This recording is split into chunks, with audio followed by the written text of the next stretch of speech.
Father, we're on here with the Freses on the Camino de Santiago. Freses. I'm sorry, they're Italian, the Freses. Freses, why did you come on the Camino de Santiago?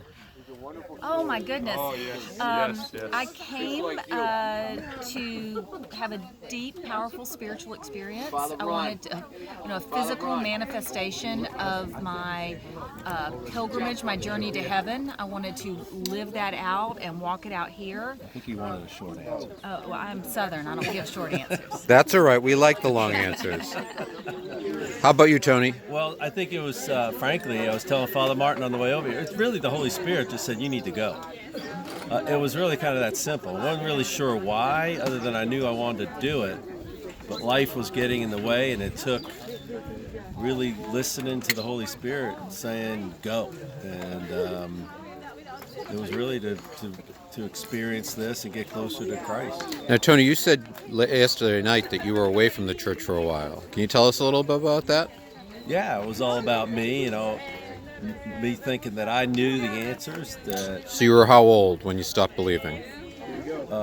Shortly after my 18th birthday, I just stepped away from the church and You were probably spent the next 15 years thinking I knew it all. And You were involved in engineering, and you thought the natural world explained everything? yeah, I have an engineering degree and really thought that was the answer, and everything else was baloney.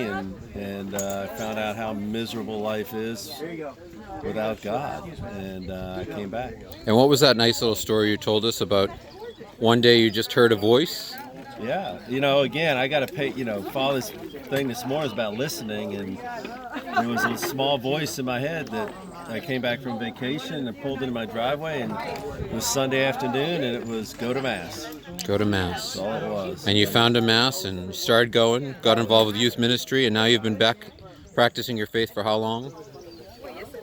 25 years. And your faith found you your lovely bride, Yes. and you got up the courage to ask her to marry you in front of the Blessed Sacrament, I understand? Yes. And now you're here together? Here we are. And who are you praying for back home? Oh my goodness. So many. A lot of folks who gave us intentions, our friends. Actually, today I'm praying for a lady named Janet Ho.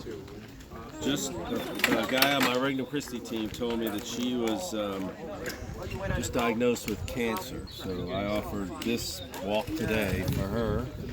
And but then largely for my godchildren, of course my wife, but my godchildren and my Regnum Christi team.